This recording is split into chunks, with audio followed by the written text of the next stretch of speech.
하나님의 말씀을 봉독해 드리겠습니다. 하박국 3장 16절부터 19절까지 제가 봉독을 해 드리겠습니다. 내가 들었으므로 내 창자가 흔들렸고 그 목소리로 말미암아 내 입술이 떨렸도다. 무리가 우리를 치러 올라오는 환난 날을 내가 기다림으로 썩이는 것이 내 뼈에 들어왔으며 내 몸은 내 처소에서 떨리는도다. 비록 무화과 나무가 무성하지 못하며 포도나무에 열매가 없으며 감람나무에 소출이 없으며 밭에 먹을 것이 없으며 우리의 양이 없으며 외양간에 소가 없을지라도 나는 여호와로 말미암아 즐거워하며 나의 구원의 하나님으로 말미암아 기뻐하리로다. 주 여호와는 나의 힘이시라. 나의 발을 사슴과 같게 하사 나를 나의 높은 곳으로 다니게 하시리로다. 이 노래는 지휘하는 사람을 위하여 내 수금에 맞춘 것이니라. 아멘. 오늘은 하박국 선지자의 감사라는 제목으로 함께 말씀을 듣겠습니다. 오늘도 하나님께서 예배드리는 우리 성도님들을 만나주시고 생명의 말씀을 통해서 풍성한 은혜를 내려주시기를 축원합니다. 먼저 하나님께 기도드리겠습니다.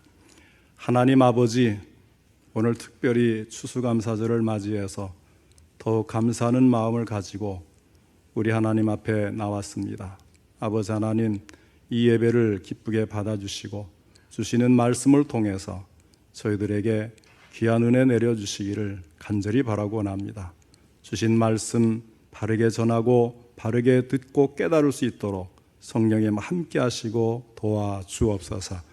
들은 대로 깨달은 대로 행할 수 있는 믿음도 더해 주시옵소서. 예수님의 이름으로 기도하옵나이다. 아멘. 탈무드는 율법학자들의 구전과 해설을 집대성한 책이죠. 유대인에게 성경 다음가는 정신문화의 원천으로 높이 평가가 됩니다. 이 탈무드에 이런 말이 있어요. 지혜로운 사람은 어떤 경우에 처한다 해도 배울 줄을 아는 사람이다. 가장 강한 사람은 자기를 이기는 사람이다. 그리고 지금 가지고 있는 것에 족할 줄 아는 사람이야말로 제일 부자다. 참 지혜로운 말이죠. 근데 어떤 사람이 여기에다가 이런 말을 더 보태서 이렇게 말을 했습니다. 가장 행복한 사람은 감사할 줄 아는 사람이다. 가장 건강한 사람은 감사하는 사람이다. 그리고 감사하는 사람이야말로 가장 예수 잘 믿는 사람이다. 이렇게 말을 보탰어요. 독일의 한 외과 의사가 참으로 마음 아픈 수술을 집도하게 되었습니다. 한 여인이 설암으로 혀를 잘라야 했기 때문입니다. 혀를 자르지 않으면 목숨을 버려야 하기 때문에 그렇지만 그 수술을 할 수밖에 없었습니다. 의사가 이야기를 합니다. 이제 혀를 자르고 나면 앞으로는 영영 말을 하지 못하게 됩니다. 하고 싶은 말이 있으면 지금 마지막으로 한번 해보십시오. 여인은 눈이 젖고 입술이 떨립니다. 젖은 눈을 감고 떨리는 입술로 하나님 앞에 조용히 기도를 합니다. 이윽고 고개를 들더니 주님 감사합니다. 이렇게 말을 하고는 의사에게 결연히 말을 합니다. 됐습니다. 이제 혀를 자르세요. 주님께 드리는 감사가 마지막으로 하고 싶은 말이었습니다. 감사에는 두 가지가 있습니다. 기쁨으로 하는 감사가 있고 눈물로 하는 감사가 있어요. 지금 나에게 주어진 것이 만족해서 기쁨으로 감사를 드릴 수도 있지만 내가 비록 가진 것이 없고 고통스러운 처지에 있다고 해도 하나님의 깊은 은혜를 생각하면서 눈물로 드리는 감사도 할 수가 있는 것입니다. 기쁨의 감사, 눈물의 감사, 우리 성도님들은 어느 쪽입니까? 행복은 감사에 달려 있습니다. 감사하는 마음, 감사하는 말, 감사하는 행위, 그 자체가 곧 행복입니다. 종이 울려야 소리가 나는 것처럼 행복은 감사하다는 말이 저절로 나와야 진정한 행복입니다. 내가 지금 아무리 많이 가졌다고 해도 그것으로 족한 줄 모르고 더 못 가진 것으로 불평하고 원망하고 싸운다면 행복을 맛볼 수가 없는 것입니다. 누릴 수도 없고 가질 수도 없어요. 제 아무리 건강하다고 해도, 제 아무리 모든 일에 형통한다고 해도 여전히 부족하다 여기고 불만 가운데 있다면 그것은 행복일 수가 없습니다. 감사하는 마음이 우러나고 감사하는 말이 입 밖에 저절로 흘러나와야 행복일 수가 있습니다. 서양의 유명한 속담 가운데 이런 말이 있어요. 행복의 여신은 언제나 감사의 문으로 들어오지만 불평의 문으로 나가버린다. 감사할 때 우리는 진정한 행복을 느끼게 됩니다. 그러나 감사할 줄 모르는 사람은 있는 것마저도 빼앗겨버리고 마는 것입니다. 이렇게 감사는 참 좋은 것이에요. 오늘 본문에 하박국이라고 하는 이스라엘의 선지자가 나옵니다. 그는 본래 불평이 많은 사람이었습니다. 부패와 불의가 팽배한 시대적 사회에 살았었습니다. 그것을 보고 그는 하나님께 원망을 했습니다. 하나님이 세우신 나라가 이게 웬일입니까? 그때 하박국 선지자에게 들리는 하나님의 음성이 있었습니다. 의인은 그의 믿음으로 말미암아 살리라. 오직 의인은 믿음으로 말미암아 살리라. 악인은 죄악으로 인해서 멸망하지만 의인은 믿음으로 인해서 멸망하지 아니하고 반드시 살아남는다는 말씀을 듣게 되었을 때 하박국 선지자는 확 변해버렸어요. 불평이 사라지고 감사의 사람이 된 것입니다. 사랑하는 성도 여러분, 감사는 그렇게 어려운 것이 아닙니다. 누구든지 항상 쉽게 할 수 있는 것이 감사입니다. 깨달아지고 눈이 떠지면 되는 거예요. 알면 되는 겁니다. 감사할 일을 보려고 하고 알려고 하면 내 주변에 감사할 일이 얼마나 많은지 모릅니다. 오늘 말씀을 통해서 하박국 선지자가 드린 감사를 세 가지로 나누어 생각하며 함께 은혜 받으시고 오늘 우리 모두가 진정으로 감사드리는 사람으로 변할 수 있기를 바랍니다. 첫째로 하박국 선지자는 환난 가운데서도 하나님께 감사를 드렸습니다. 하박국은 남왕국 유다의 여호야김 왕 시대에 예언자로 부름을 받아서 하나님의 말씀을 선포한 사람입니다. 하박국이라는 이 이름의 그 말뜻은 포옹한다, 끌어안는다 이런 뜻이 있어요. 그 당시에 유다 백성들은 국내외적으로 매우 혼란한 시기를 겪고 있었습니다. 지금으로부터 약 2600년 전, 주전 600년경의 이야기입니다. 자기 나라 유다가 바벨론의 위협을 받고 풍전등화와 같은 상황이었습니다. 그때 하박국 선지자는 바벨론 사람들이 이스라엘을 침공하러 온다는 소식을 듣게 되었습니다. 그들은 사나운 백성들입니다. 성급한 사람들입니다. 그들이 타고 다니는 말은 표범보다도 빠르고 이리보다도 더 사납습니다. 마치 독수리가 먹을 것을 움켜쥐기 위해서 쏜살같이 내려오는 것처럼 바벨론의 기병들이 이스라엘을 침공하기 위해 달려온다는 소식을 듣게 되었습니다. 얼마나 두려웠을까요? 창자가 뒤틀리는 듯한 무서움을 느끼게 되었습니다. 입술이 떨렸습니다. 뼈가 썩는 것과 같은 아픔이 다가왔습니다. 그러나 하박국 선지자는 낙심하지 않았습니다. 그는 환난이 닥쳐와도 하나님을 생각하면서 감사를 드린 것입니다. 어려운 역경 가운데서도 잊지 아니하고 감사하는 것이 진정한 성도의 모습이 아니겠습니까? 순탄한 환경일 때 감사를 드려야 하지만 역경과 환난 가운데서도 감사를 드리는 것이 진정한 감사입니다. 어느 교회에 권사님 한 분이 계셨습니다. 그 권사님은 20대에 과부가 되었지만 아들과 딸 두 남매를 귀하게 여기면서 소중히 잘 길렀어요. 그런데 그만 아들이 고등학교 3학년 때 폐결핵에 걸리더니 결국 죽고 말았습니다. 이 아들은 아주 예수를 잘 믿는 아들이었습니다. 하늘이 무너지는 듯한 아픔이 있었을 것입니다. 예수 잘 믿는데 어떻게 그런 일이 있을 수 있느냐고 원망할 수도 있었을 것입니다. 그러나 그 권사님은 자기 재산의 절반을 하나님께 감사의 예물로 드렸습니다. 그러면서 이렇게 말을 했습니다.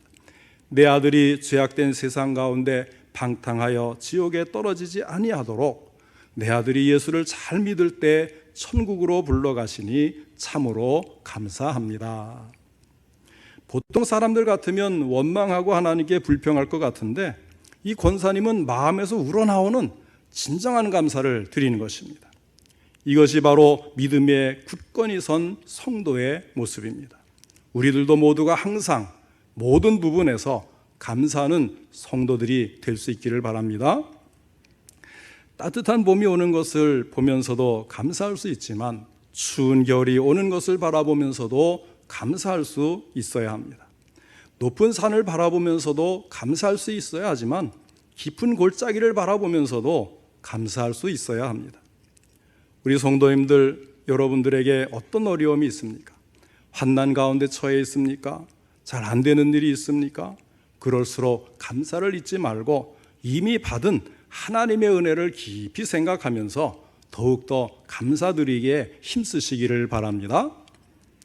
두 번째로 하박국 선지자는 없을지라도의 감사를 드렸습니다. 17절 말씀을 봅니다. 비록 무화과 나무가 무성하지 못하며 포도나무에 열매가 없으며 감람나무에 소출이 없으며 밭에 먹을 것이 없으며 우리의 양이 없으며 외양간에 소가 없을지라도, 경제가 기울고 정치가 어렵고 사업이 곤란하고 농사가 잘 안 되고 호주머니가 비어 있고 은행의 통장이 비어가고 있어도, 그러나 18절 상반절의 고백을 들어보시기 바랍니다. 나는 여호와로 말미암아 즐거워하며. 이게 웬 즐거움입니까? 잠시 전까지 불공평하다고 이해 못하겠다고 부들부들 떨던 하박국은 어디로 간 것입니까? 그는 두려움과 억울함을 대신해서 자기 마음속에 임하고 있는 하나님의 기쁨과 그리고 하나님의 즐거움을 경험하기 시작합니다. 무화과 나무가 열매를 맺지 못하는 것 사실입니다. 포도나무가 열매가 적어지는 것 사실입니다. 감람나무의 소출이 없어지는 것도 사실입니다. 내 밭에 먹을 것이 적어진 것도 사실이고 외양간에 소가 없어진 것도 사실입니다.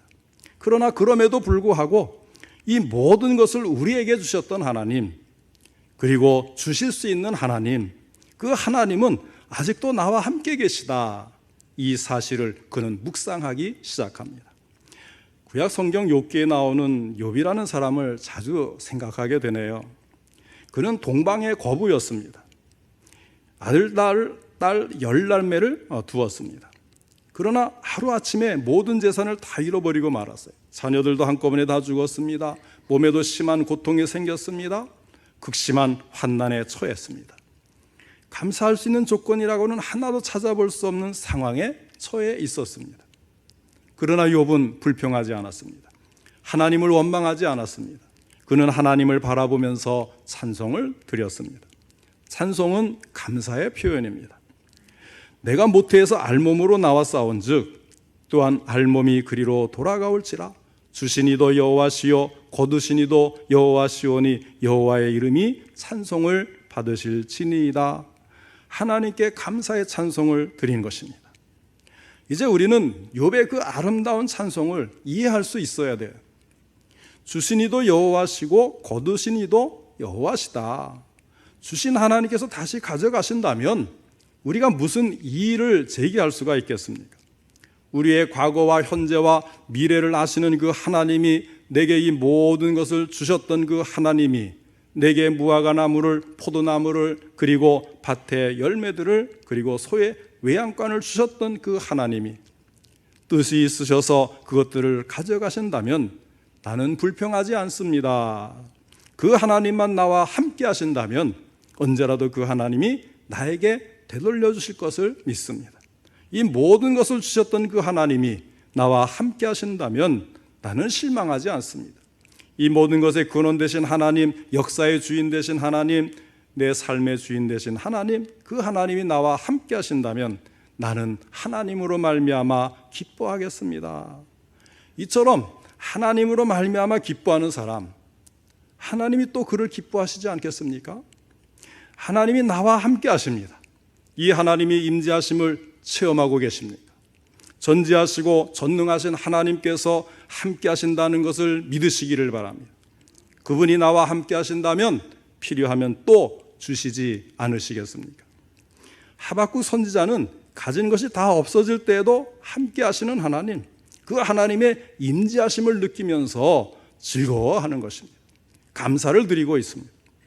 비록 무화과 나무가 무성하지 못하며 포도나무에 열매가 없으며 감람나무에 소출이 없으며 밭에 먹을 것이 없으며 우리의 양이 없으며 외양간에 소가 없을지라도 나는 여호와로 말미암아 즐거워하며 이 감사가 오늘 우리 성도님들 모두의 것이 될 수 있기를 주님의 이름으로 축원합니다. 세 번째로 하박국 선지자는 구원의 하나님을 감사했습니다. 18절 하반절 말씀을 보겠습니다. 나의 구원의 하나님으로 말미암아 기뻐하리로다. 하박국 선지자는 감사의 근원을 세상적이고 육신적인 데에 두질 않았어요.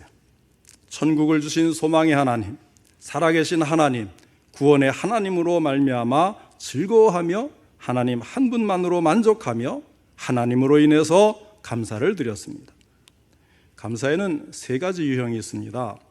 그 하나는 상대적인 감사입니다. 예를 들면 어제보다 오늘이 낫다고 해서 감사를 합니다.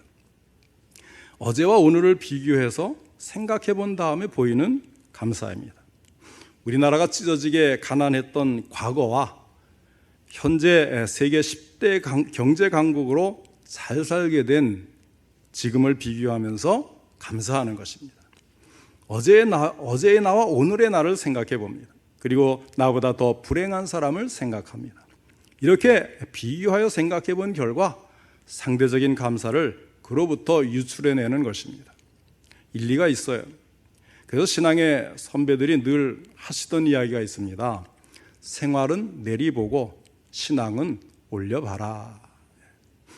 무슨 뜻입니까? 내가 불행하다는 생각이 들 때 나보다 못 가진 사람을 생각해 보라는 것입니다.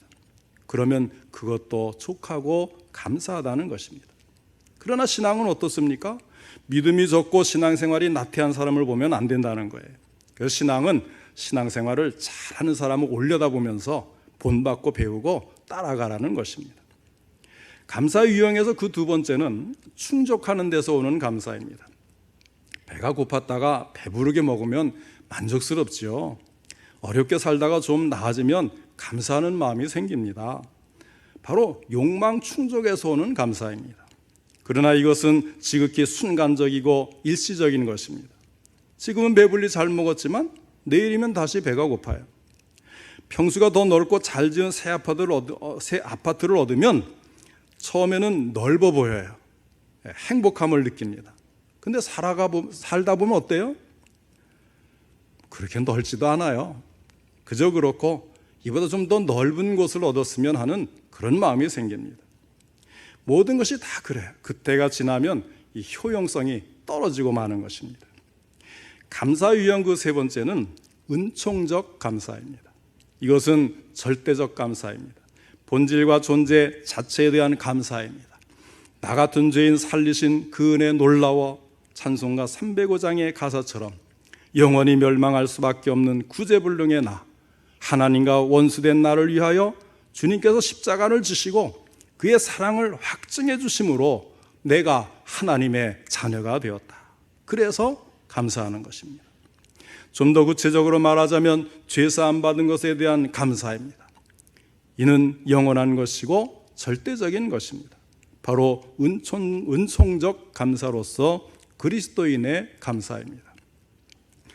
신라권을 쓴 영국의 시인 존 밀턴이 44살에 실명을 했을 때에 그 순간에 마저 그는 귀한 한마디를 시로 남깁니다. 주께서 내 육신의 눈을 어둡게 하심으로 주님만을 뵐 수 있는 마음의 눈을 열어주신 것을 감사합니다. 이렇게 감사를 드린 것입니다. 우리는 비록 물질적인 것은 없으나 영적인 것을 얻었습니다. 순간적인 것은 이렇으나 영원한 것을 얻었습니다. 세속적인 것은 다 이렇으나 확실하고 영원한 가치를 얻었습니다. 그러므로 우리는 감사할 수 있고 또 마땅히 감사해야 합니다. 일본의 미즈노 겐조라고 하는 유명한 시인이 있습니다. 그는 불구에 초등학교 4학년 때에 뇌성마비에 걸렸습니다. 손가락, 발가락 하나도 움직이지 못하는 식물인간처럼 되고 말았습니다. 글을 쓸 수도 없었고 말을 할 수도 없었어요. 그러나 하나님께서는 그를 불쌍히 여기시고 병에 걸린 지 5년째 되던 해에 그의 어머니와 그에게 복음을 영접할 수 있도록 해주셨습니다. 그때부터 미즈노 겐조는 부지런히 성경을 읽기 시작을 합니다.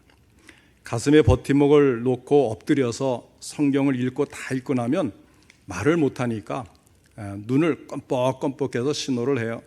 그러면 그의 어머니가 신호를 보고 성경을 한 장 넘겨줍니다.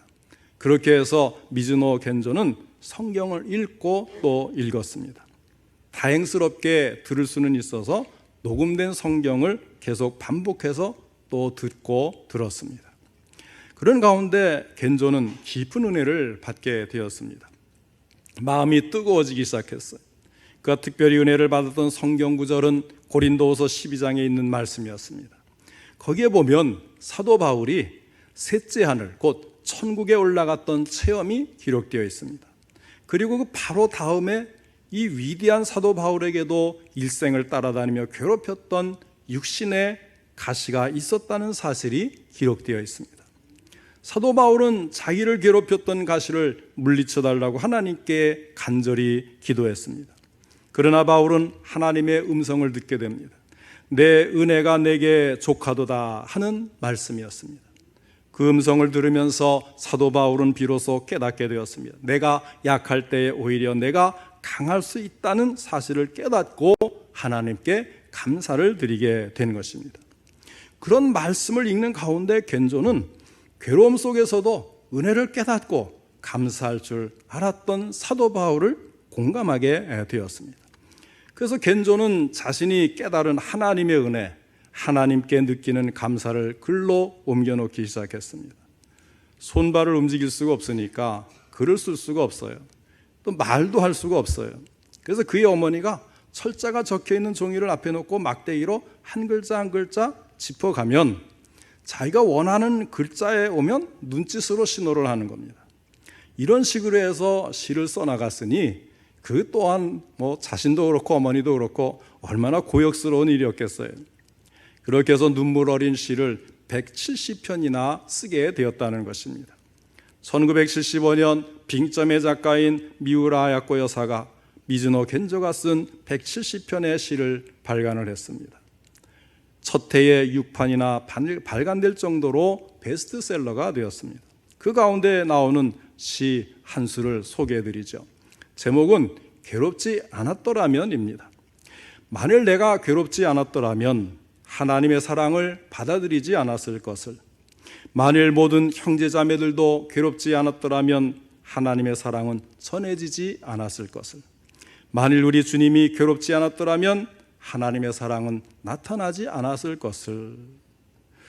지극한 고통 가운데서도 신앙의 기쁨을 잊지 않은 자가 만들어낸 시입니다. 세상에서 가장 불행한 사람이 세상에서 가장 감사하면서 읊은 시의 내용입니다. 사랑하는 성도 여러분, 여러분에게 어떤 어려움이 있습니까? 눈을 들어서 하늘을 보시기를 바랍니다. 나를 보면 비참해질 수밖에 없고 이웃을 보면 원망을 할 수밖에 없어요. 어두운 현실을 바라보면 낙심할 수밖에 없습니다. 그러나 눈을 들어서 구원의 하나님, 소망의 하나님, 살아계신 하나님을 바라보시기를 바랍니다. 그럴 때 그 하나님으로 인해서 여러분도 하박국 선지자와 같이, 겐조와 같이 감사할 수가 있게 될 것입니다. 하나님의 은혜와 구속의 은총과 살아계신 하나님으로 인해 감사할 수 있게 되는 것입니다. 예전에 친구 목사님과 이야기를 나누는 가운데 아주 귀한 이야기를 전해 들었습니다. 한 번은 교회 나온 지 1년밖에 안 되는 분이 목사님 부부를 초대를 해서 목사님이 사모님과 함께 그 가정을 찾아갔다고 그래요. 그분은 이제 간 믿은 초신자였습니다. 그분이 목사님을 대하면서 대뜸 하는 말이, 목사님, 저는 요즘 그렇게 감사할 수 없고 그렇게 삶이 기쁠 수가 없습니다 하더라는 것입니다. 그래서 자초지종을 쭉 들어보았는데 그분은 어느 괜찮은 기업에 과장으로 일하고 있었는데, 그런데 이분은 처음에는 그 회사에 사원으로 들어갔다고 합니다. 이렇게 사원으로부터 시작해서 공부도 더 하고 일도 열심히 해서 마침내 그 회사에 정식 직원이 되고 지금은 과장까지 올라갔는데 다른 과장들과 자기의 나이가 같은 연배라는 거예요. 사관으로 시작해서 대학 출신의 다른 사람들과 똑같은 진급 속도를 맞춰 올라갔으니 얼마나 많은 노력을 했겠습니까? 그런 일은 결코 쉬운 것이 아니죠. 자수성가했다고 말할 수도 있고 입지전적인 인물이라고 말할 수도 있을 거예요. 그렇게 해서 이제 신도시 아파트도 장만하고 살만하게 되었으니 무엇이 부족한 게 있겠습니까? 그런 그분이 한 번은 자신에 대해서 곰곰이 생각을 해보았다는 거예요. 생활로서는 어려운 일이 없는데 앞으로의 자신을 보니까 그저 그렇게 살다가 언젠가 자신이 죽으면 사람들이 장례식 때 잠깐 찾아와서 얼굴만 보이고 나면 그 후에 자기는 완전히 잊혀진 존재가 될 것이 아니겠느냐고 하는 것입니다. 그러면서 내가 왜 이런 삶을 살아야 하는가 생각해 보니 그렇게 허무할 수가 없었다는 것입니다. 그러던 자신이 이제는 예수님을 믿게 되고 하나님을 섬기는 사람이 되었다는 사실이 얼마나 감사한지 모르겠다고 하더랍니다.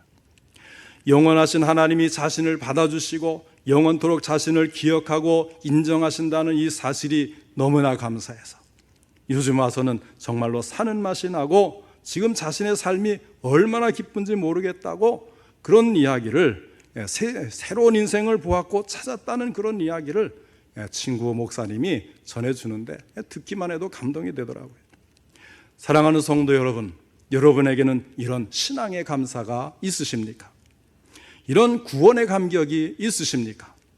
예수님을 믿고 하나님 안에서 살게 된 여러분 자신이 예전의 여러분이 아니라는 사실을 생각해 보셨습니까?